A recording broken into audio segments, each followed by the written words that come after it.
Recently, my family were invited to my brother's wedding. It was me, my husband, our daughter, 21, and our son, 18. However, our younger son, 16, was not invited because it is a child-free wedding. I called my brother to confirm this, as I have been to child-free weddings before that had age restrictions of 13 plus or 16 plus. I explained that my son would not misbehave or require as much supervision as a younger child. My brother was apologetic, but explained that he could not make exceptions to his rule, as some of his friends have much younger kids. He did not want to appear as though he was showing favoritism by allowing my 16-year-old to attend. I understood and respected his decision since I had also had a child-free wedding before having kids. My brother has 2 children of his own from a previous marriage, aged 16 and 17. Additionally, 2 of my sister's kids are also under 18, aged 13 and 15. I assumed that none of them would be invited as well. The wedding will take place in a different country, and my family would be flying out for the weekend. My 16-year-old was a bit disappointed about not being invited, as he is close with my brother. I also did not want to leave him home alone for the weekend, so I came up with a plan.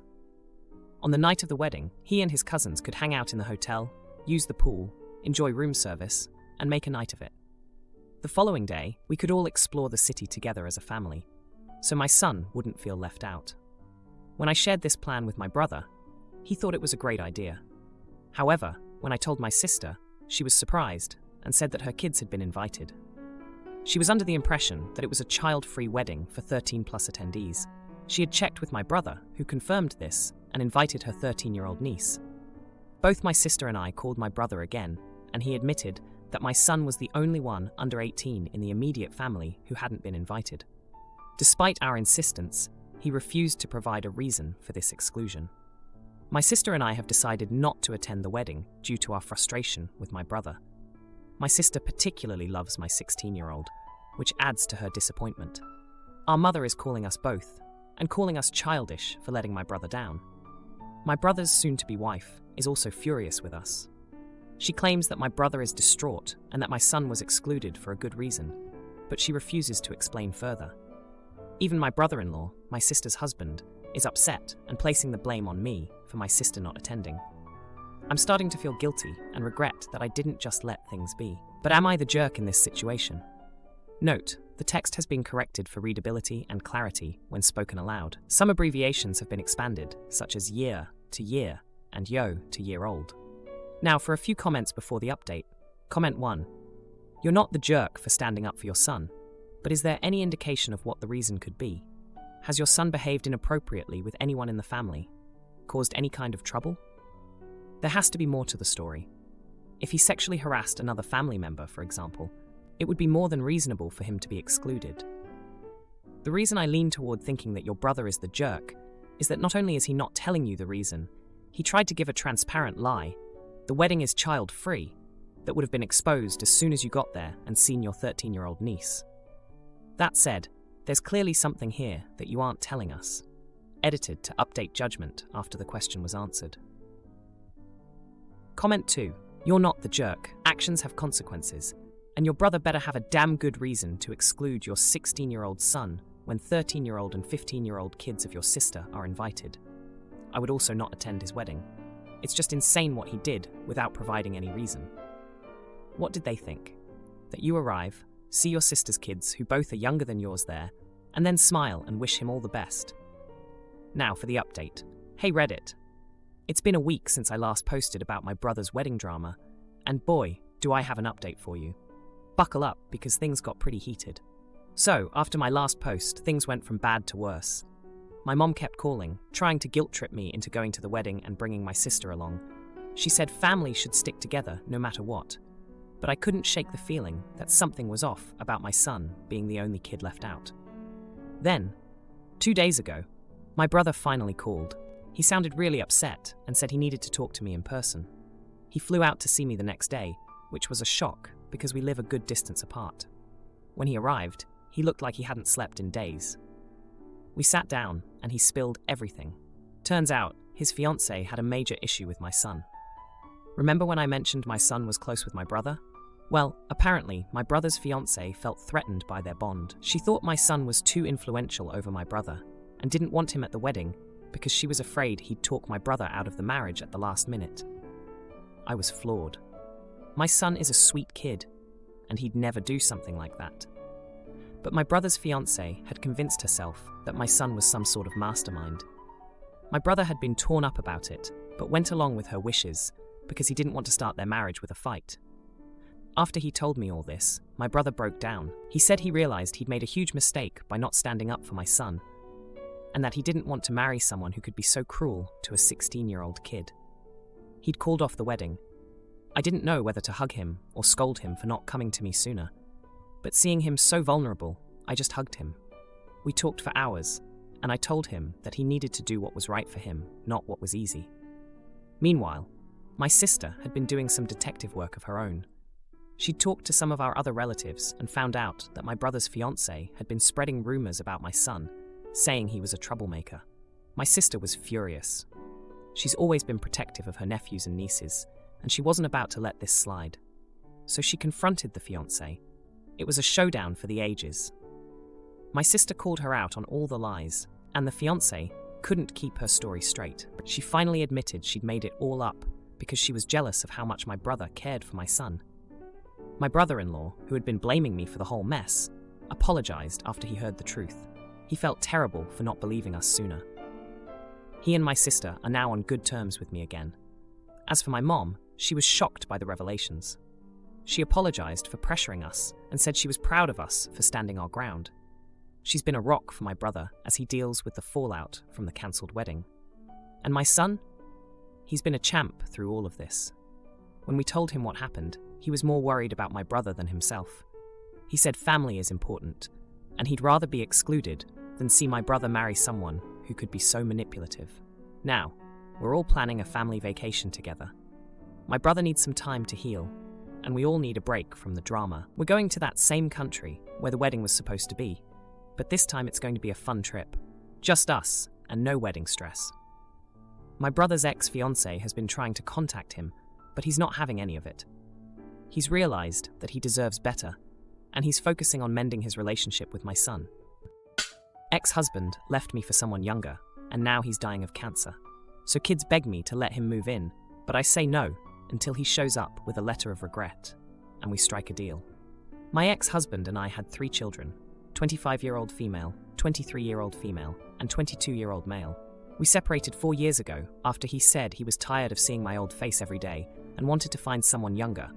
His words to my face when asking for divorce. The divorce was a mess. He tried in every way to take everything I had, and I even had to take on half of his debts. Long story short, I never talked to him again face to face, and we only talk through lawyers when it's something about our children. Months ago, from my children, I found out that he was diagnosed with cancer, and it is in an advanced stage. I didn't say anything more about it, because any topic related to him doesn't appeal to me. But I decided to support my children and stay by their side. Yesterday, my 3 children, all live with me, sat down with me telling me that their father could no longer work, chemo plus cancer, and wouldn't be able to stay in his current home, so he had nowhere to live, and they would like for him to live here in these last stages. I immediately said no, and that I felt offended that I had even been asked that question, knowing how much he and I dislike each other.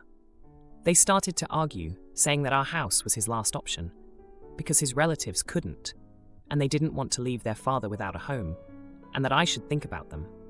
I asked who would take care of him when things got worse, because all 3 of them work outside the home and I work from home, or who would cover all of his financial and medical expenses.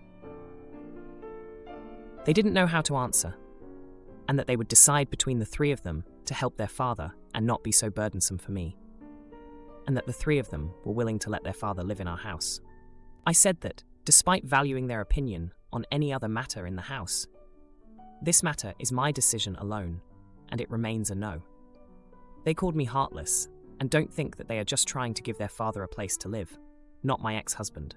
And I was being petty about all the things he did, and not thinking about them. They're still pressuring me to change my mind, especially with their father only having 15 more days in his house. But I can't feel anything other than offended that they ask that, knowing how much the divorce messes with my depression and anxiety. My ex got in touch on my personal number, asking to rethink and leave the past behind just in these last moments. Funny that he asked me, but not his exes much younger than me. Am I the idiot? If you want to know, the oldest is waiting for her own house to be ready, and the two youngest are still unable to live alone. And I don't care about them still at home. Now, for a few comments before the update. Comment 1. Not the idiot, not at all. Your children are totally unfair to ask this of you. My ex got in touch on my personal number, asking to rethink and leave the past behind just in these last moments.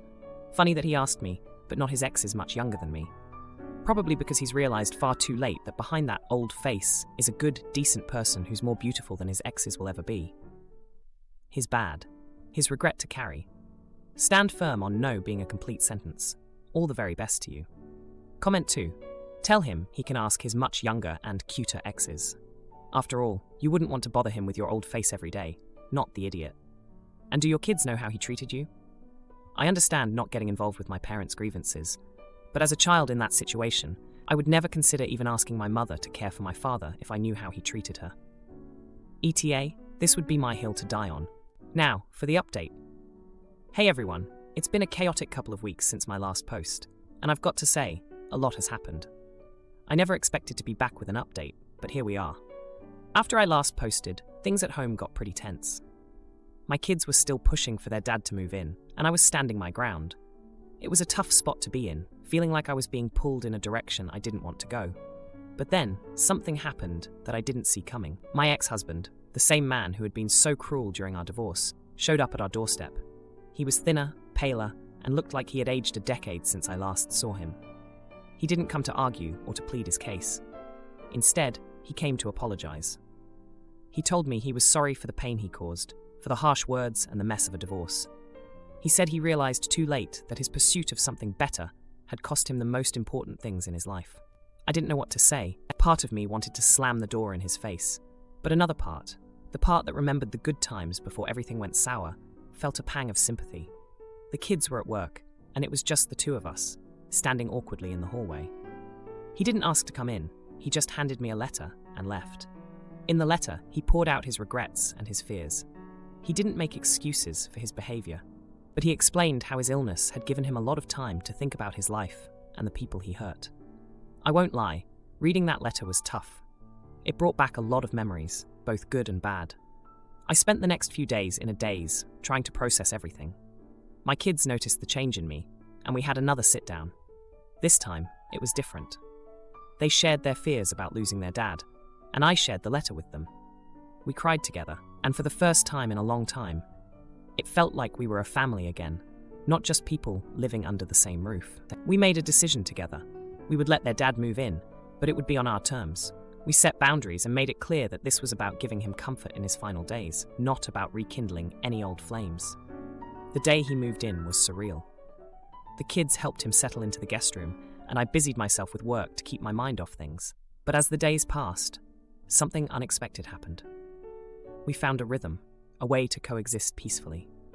My ex-husband was weak, often too tired to do much, but he tried to help out in small ways, like folding laundry or setting the table. The kids stepped up too. They took turns taking care of their dad, managing his medications, and taking him to appointments. They even started cooking dinner more often, which was a nice change. We were all pitching in, and the house felt full of life, despite the circumstances. One evening, my ex asked to talk to me. He thanked me for letting him stay, and for the kindness I had shown him. He told me he was proud of the children we had raised together, and that he had been wrong to chase after a fantasy when he had everything he needed right in front of him. I didn't know what to say, so I just nodded. It was a strange moment, one I never thought I'd experience, but it brought a sense of closure, a feeling that maybe, after all the hurt, there could be a moment of peace. As the days went on, my ex's health declined rapidly. It was hard to watch, but I was grateful that he wasn't alone, that he had his children by his side. And in a way, I was grateful that I could be there too, not for him, but for my kids. They needed this, and I needed to be there for them. Son gets mad. Sister has more money, so he demands I even it out, but I say no, and his sister's friends call him out. So he works hard for a scholarship, and his first paycheck goes right into savings. When my kids were born, I opened a savings account for them, and both my mom and I put the same amount of money in there monthly. My daughter has been working since she was 12. She did little jobs around town until she was 14, and since then, she has had an actual job. She didn't touch a penny from that money and put all of it in the savings account. So obviously, she has more money than her twin. When my kids went to college, they attended the same one, but pursued different degrees. We sent them money monthly, which was enough for their basics and some extra. If they wanted anything else, they needed to take it out of their bank account. They gained access to it at 18, which is when we stopped putting money in it. My son did take some money out of his bank account, but it wasn't much. After 2 years of college, where he took at least a little out every month, there is a noticeable difference between his and his twin's accounts, especially since she got a part-time job and put about 50% of that money into the bank account. This weekend, my kids were home from college. Their college is only a 2-hour drive from us, so they're here most weekends. We were at a family dinner at my mom's when my son overheard my daughter talking with my brother about wanting to start investing. He joked about how they have so much money anyway, so it doesn't really matter now. She jokingly responded that because of his mindset, she has more money. He just made a sarcastic face and went back to his conversation. But when we went back home, he asked my daughter to see her bank account. She was obviously confused, but showed it to him anyway, and he got very mad. He was yelling so many nonsense things that I still don't even know what he said. But in the end, he told me that I need to put the difference in his account since it's not fair that she has more money than him. My daughter looked at him like he was dumb and said that she added money from her job and never took any out, and that's why she has more than him. He yelled that he didn't care and that they should have the same amount. I told him that I can't afford to pay the difference, especially as I'm paying for their college, and that if he wants more money, then he should work for it. He went red in the face and stormed to his room. He hasn't talked to any of us yet, and my daughter has told me that he won't even look at her. Even his friends have noticed that something is wrong with him and have come to ask her about it. I don't know what to do. I don't want him to distance himself from us and his friends because of this, but I can't and am not willing to pay the difference. His sister worked hard for that money, and it's not fair to her if he just gets it. Now, for a few comments before the update. Comment 1. I don't know what to do. You don't do anything. This is his problem. This is a life lesson. If you work and save, you'll have more money than if you sit on your butt and spend. He also learned that you weren't put on this earth to solve all of his perceived unfairness that he'll experience in life. Not the jerk, NTA, to say no to his unreasonable request. Comment 2. You don't know what to do. It's simple. Let him have his little tantrum and ignore it like you would for a toddler. You're already paying for his college and gave him the same amount as you gave your daughter. Your son needs to learn that life won't hand him everything. This is a good place to start. Not the jerk, NTA. Now, for the update. Hey everyone, thanks for all the support on my last post. It's been a rough week, and I've got some updates for you. So after my son stormed off about the money situation, things got pretty tense at home. My daughter, who's always been the more level-headed one, tried to talk to him, but he wouldn't budge. He was convinced that he deserved that money just as much as she did. Now, my son has always been a bit more laid back than his sister. While she was out there hustling, doing odd jobs since she was 12, he was more into his video games and hanging out with friends. Not that there's anything wrong with that, but it meant he didn't have the same work ethic. My mom, who's been a rock in our family, called me up a couple of days after the blow-up. She's the one who matched my contributions to the kids' savings accounts, and she's always had a soft spot for my son. But even she was taken aback by his sense of entitlement. She told me about how when she was young, she worked 2 jobs to make ends meet, and she couldn't understand where he was coming from. The next day, my son's friends came over again.